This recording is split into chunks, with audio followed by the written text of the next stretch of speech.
सुप्रभात प्यारे बच्चों। कल की कक्षा में हमने जाना शब्द किसे कहते हैं, पद किसे कहते हैं, शब्द और पद में क्या भेद है, पद परिचय किसे कहते हैं, पदबंध किसे कहते हैं और शब्द कितने प्रकार के हैं। विकारी के अंतर्गत आपका संज्ञा, सर्वनाम, विशेषण और क्रिया आते हैं। अविकारी के अंतर्गत आपका क्रिया, विशेषण, संबंध बोधक, विस्मय आदि बोधक, समूचे बोधक और निपात आते। तो ये मैंने आपको बताया था। उसके बाद मैंने आपको एक तालिका बताई थी कि यदि पद परिचय हमें हल करना है तो हमें क्या करना है। तो संज्ञा और सर्वनाम के लिए मैंने आपको बताया था कि आपको 6 चीजें बतानी होंगी। वो 6 चीजें क्या हैं? संज्ञा, उसका भेद, उसका लिंग, उसका वचन, उसका कारक, उसका क्रिया से संबंध। और उसके अलावा मैंने आपको बताया था कि हमारा संज्ञा जो है वो किसी व्यक्ति, वस्तु, स्थान व भाव के नाम को हम संज्ञा कहते हैं।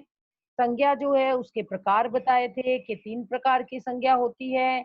प्रथम है व्यक्तिवाचक संज्ञा, द्वितीय है जातिवाचक संज्ञा और तृतीय है भाववाचक संज्ञा।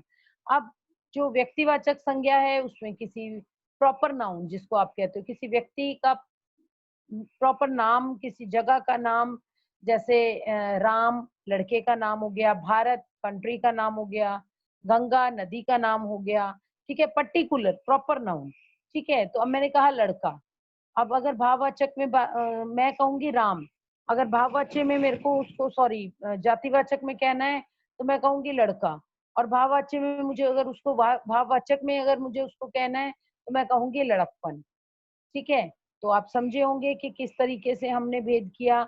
आगे जातिवाचक के हमने आपको 2 भेद बताए थे, एक था द्रव्यवाचक और एक था समूहवाचक। द्रव्यवाचक यानी आपका मटेरियल नाउन और समूहवाचक यानी कि आपका कलेक्टिव नाउन।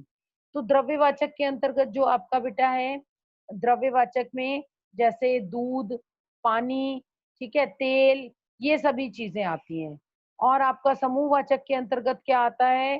कलेक्टिव नाउन, कक्षा, पुस्तकालय, ये सब आएगा। ठीक है, तो अब आते हैं हमने इसको हल कैसे करना है।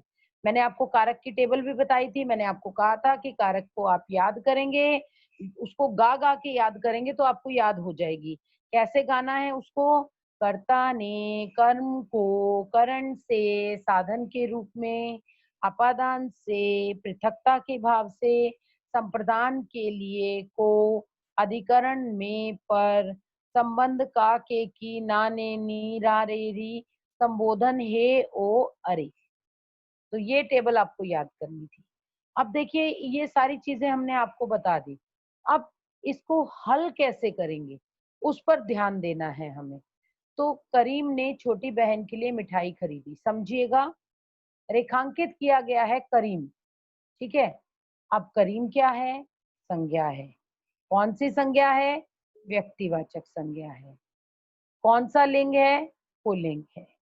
वचन करीम सिंगुलर है तो एक वचन है। कर्ता कारक में अब कारक बताना है तो करीम ने, तो हम टेबल अगर कहेंगे तो कर्ता ने, तो कौन सा कारक हुआ? कर्ता कारक।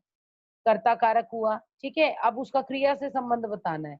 अब खरीदी जो है वो क्रिया है यहाँ पर, और खरीदी क्रिया का कर्ता कौन है? करीम। तो आप लिखेंगे खरीदी क्रिया का कर्ता करीम, क्योंकि हमें क्रिया से उसका संबंध बताना है 6ठे पॉइंट में। आगे देखिए, बहन। अब बहन और ब्रैकेट में लिखा हुआ है के लिए, तो जातिवाचक सबसे पहले हम कहेंगे बहन जो है संज्ञा है। संज्ञा में जातिवाचक संज्ञा है। जातिवाचक संज्ञा में स्त्रीलिंग है, उसमें फिर एक वचन है। अब करीम ने बहन के लिए मिठाई खरीदी। क्या आप पहचान पा रहे हैं बहन के लिए कौन सा कारक होगा? यदि कोई पहचाना है तो अपने आप को अनम्यूट करके कृपया बताए कि बहन के लिए कौन सा आपका यहाँ पर कारक आएगा? संप्रदान कारक। के लिए संप्रदान कारक। शाबाश, वेरी गुड, बहुत अच्छे। बहुत खुशी हुई कि आपने, मैं अभी पहला ही हल करना बता रही हूँ और आपने उसमें भाग लिया और अच्छे से बताया। बहुत अच्छी बात है। अब आगे देखिए, बहन। ठीक है, बहन के लिए, तो हमने बताया ये संप्रदान कारक है। अब लास्ट पॉइंट में हमें बताना होता है क्रिया से संबंध। अब देखिए, करीम जो था वो करता था, मिठाई जो है इस वाक्य में करीम ने छोटी बहन के लिए मिठाई खरीदी, मिठाई कर्म है। तो बहन क्या है, हमारे आगे समक्ष क्या सवाल आया कि बहन क्या है, तो अप्रत्यक्ष कर्म या गौण कर्म का प्रकार।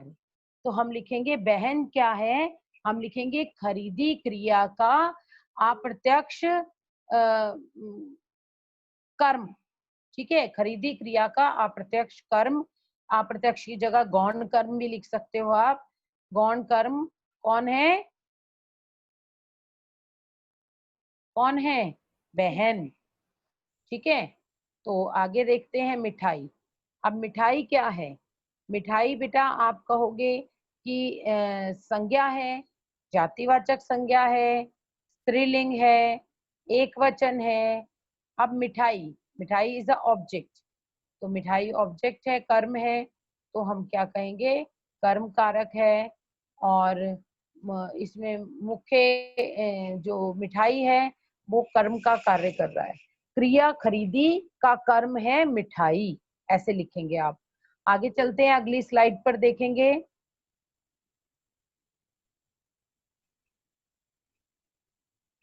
यहाँ कुछ और उदाहरण उदाहरण प्रस्तुत किए गए हैं, उनकी तरफ दृष्टि डालिए। देखिए इन उदाहरणों में क्या क्या लिखा हुआ है। पहले उसमें कि माँ ने नौकर से सब्जी मंगाई। ठीक है, तो किसने मंगाई, माँ ने। किससे मंगवाई, नौकर से। ठीक है, तो अब इसको हम हल करके देखते हैं। माँ ने नौकर से सब्जी मंगाई, इसमें हमें माँ का पद परिचय देना है। ठीक है, तो माँ का पद परिचय देना है, तो बेटा देखिए आप लोग कि माँ इसमें क्या है, माँ है संज्ञा। ठीक है, कौन सी संज्ञा, जातिवाचक संज्ञा। लिंग बताइए तो स्त्रीलिंग, वचन बताइए तो एक वचन, कारक बताएं तो माँ कौन सा हो गया, माँ ने। कर्ता ने कर्म को, तो माँ क्या हुआ, माँ हुआ कर्ता कारक। ठीक है, तो कर्ता कारक हुई माँ। और यहाँ पर माँ जो है वो लौकिक कर्ता का कार्य कर रही है, यानी क्रिया का कर्ता, मंगाई क्रिया का कर्ता माँ। समझ आया बेटा। अब आगे देखिए, नौकर। नौकर क्या है, नौकर संज्ञा है। कौन सी संज्ञा है, जातिवाचक संज्ञा है। लिंग कौन सा है, पुल्लिंग है। वचन कौन सा है, एक वचन है। और कारक कौन सा है, बताइए कारक कौन सा है। अपादान का, अपादान। नहीं, गलत जवाब। देखिए मैं यही आपसे पूछना चाहती थी कि यहाँ पर माँ ने नौकर से सब्जी मंगवाई, तो नौकर से सब्जी मंगवाई है ना, तो अपादान कैसे हो गया, से तो यहाँ पर बच्चे, हाँ शाबाश शाबाश शाबाश, करण कारक हुआ। ठीक है, तो यहाँ पर कारक हम लिखेंगे करण। यहाँ पर जो दिया हुआ है पुस्तक में इसमें त्रुटि है, इसमें अपादान लिखा है, लेकिन नौकर से सब्जी मंगवाई है माँ ने, तो नौकर यहाँ साधन के रूप में कार्य कर रहा है, अलग होने का भाव थोड़ी ना है। ठीक है, तो हम यहाँ लिखेंगे करण कारक। अब यहाँ पर माँ जो थी वो कर्ता थी और सब्जी जो था वो कर्म है, तो नौकर क्या है, यहाँ पर मंगाई जो है वो क्रिया है, मंगाई क्रिया का क्या होगा, गौण कर्म होगा नौकर, डायरेक्ट ना होकर अप्रत्यक्ष कर्म है ये नौकर। क्लियर है, आगे देखते हैं। मोहन घर जाओ, तो हमने क्या किया, हमने मोहन को संबोधित किया है, मोहन घर जाओ। ठीक है, समझ रहे हैं भाव। अब मोहन क्या है, संज्ञा है।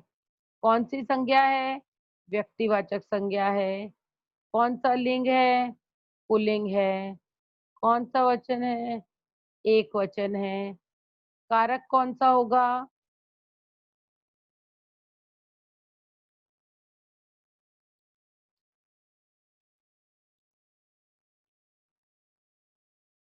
बताइए बेटा। संबोधन कारक, संबोधन। शाबाश, वेरी गुड, जिसने भी बताया बहुत अच्छे। किसने बताया, मैम वैभव। हाँ वैभव, बहुत अच्छे बेटा, संबोधन कारक होगा। ठीक है, और यहाँ पर क्रिया से इसका संबंध क्या होगा?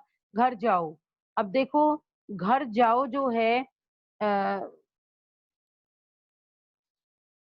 घर जाओ जो है उसमें संबोधित संज्ञा का कार्य कर रहा है।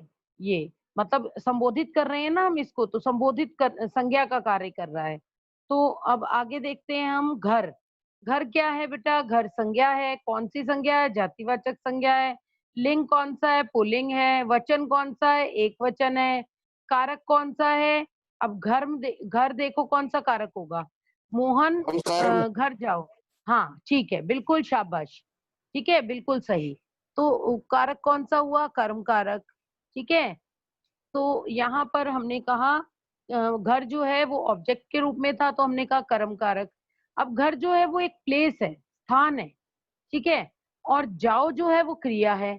अब जाओ से पहले अगर घर आ रहा है, क्रिया से पहले अगर संज्ञा आ रही है, तो ये हुआ क्रिया विशेषण। ठीक है, अब जब ये हुआ क्रिया विशेषण, तो कौन सा क्रिया विशेषण? स्थानवाची क्रिया विशेषण। ठीक है, तो स्थानवाची क्रिया विशेषण के अंतर्गत क्या आएगा? घर। स्थानवाची क्रिया विशेषण का कार्य कर रहा है घर। ठीक है, आगे देखिए, बहुत ही जरूरी है ये वाला, आगे वाला।